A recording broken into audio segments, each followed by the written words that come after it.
ሰላም እንዴት ናችሁ ቅዱሳን? እግዚአብሔር ይባረክ። እኔ በጣም ደህና ነኝ። ወንድማችሁ አገልጋይ አሉበል ነኝ።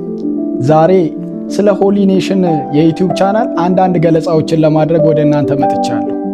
ሆሊ ኔሽን የሚለውን ስያሜ ያገኘነው ከአንደኛ ጴጥሮስ መልእክት ምዕራፍ 2 ቁጥር 9 ላይ ሲናገር እንደዚህ ይላል፣ እናንተ ግን ከጨለማ ወደሚደነቅ ብርሃኑ የጠራችሁን የእርሱን በጎነት እንድትነግሩ የተመረጠ ትውልድ፣ የንጉሥ ካህናት፣ ቅዱስ ሕዝብ፣ ለርስቱ የተለየ ወገን ናችሁ ይላል።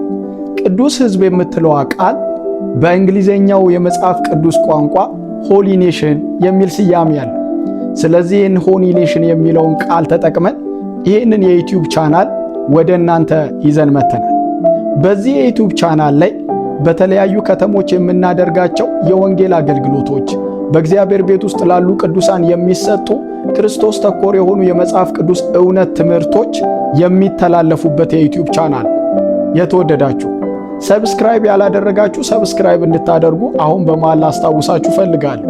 እንደዚሁም ደግሞ ለሌሎች ወገኖቻችሁ ሼር በማድረግ ላይክ በማድረግ ደግሞ ቤተሰብ እንድትሆኑ ግብዣዬ ነው። ሆሊ ኔሽን ከሚሰጣቸው አገልግሎቶች መካከል በቤተ ክርስቲያን ውስጥ ላሉ ወጣቶች ክርስቶስ ተኮር የሆነ የመጽሐፍ ቅዱስ እውነትን ማስታጠቅ ማስተማር ሲሆን እንደዚሁም ደግሞ በምንደርስባቸው ከተሞች ላይ እግዚአብሔር በረዳን መጠን የወንጌል ስርጭትን በማድረግ አገልግሎታችንን እናከናውናለን ማለት ነው። ከዚህ ቡድን ጋር መሳተፍ የምትፈልጉ በየትኛውም ዓለም ያላችሁ ብትሆኑ፣ በየትኛውም የቤተ ክርስቲያን አገልግሎት ውስጥ ያላችሁ ብትሆኑ መሳተፍ እንደምትችሉ ላሳውቃችሁ ወዳለሁ።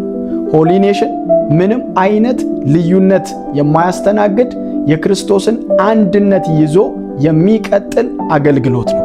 እግዚአብሔር ይባርካችሁ። ተባረኩ።